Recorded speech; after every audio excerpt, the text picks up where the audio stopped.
I'm Alex Lowe's, riding for Team Volta Crescent Suzuki. Please come join me for a lap of Portimao. It's one of my favourite circuits.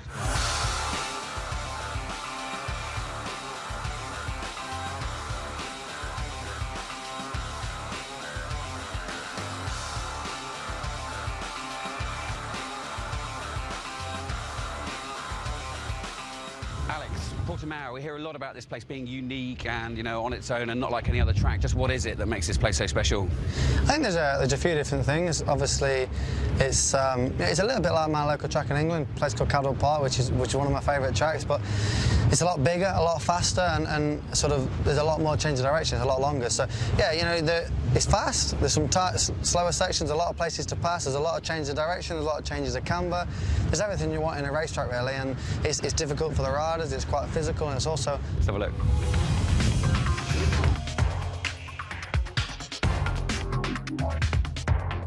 Where do you start braking into this turn? Is it it's sort of about here, I'd say. Midway down the ramp? Really? Just after the ramp started. So if you're not careful and you're too aggressive, you can unsettle the bike, make it really, really difficult to make the first corner.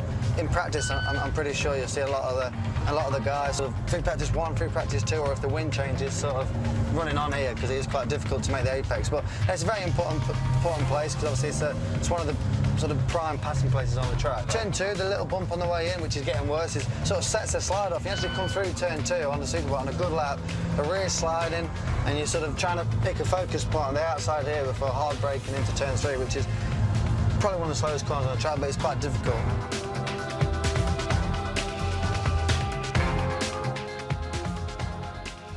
This one for me is one of the most difficult corners. Again, a blind entry over the hill, downhill, the bike doesn't want to turn.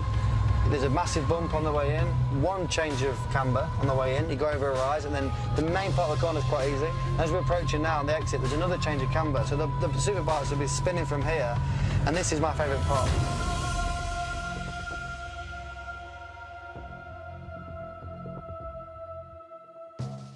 So here we are between turn 8 and turn 9. Just explain to us what's going on here and what it's like to ride. You've got a very tight technical corner, which is difficult to get a good exit, but the way you have to climb over the bike to keep the front wheel down, to get yourself in the right position for the fast turn 9, is it sort of says what it's all about. You're gonna have your bike working good, because if it's not working good, it's even more difficult to stop the bike from wheeling. You've got to be in the right place on the track, so it's down to the rider to be accurate.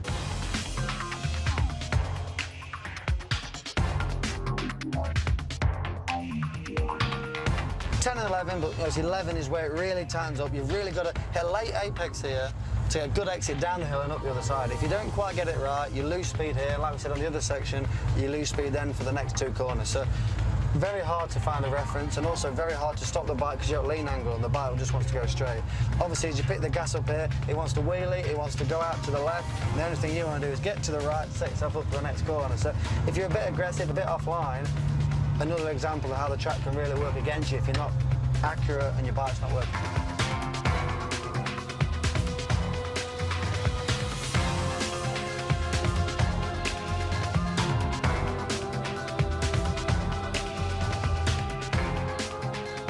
Alex, you're coming off the back of 2 really strong results at Donington Park. Are you feeling confident about coming here this weekend?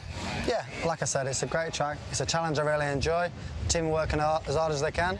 We're going to work as hard as we can in practice to get the best results possible on Sunday. That was brilliant. Thanks for showing me around. Thank you very much. Cheers. Cheers.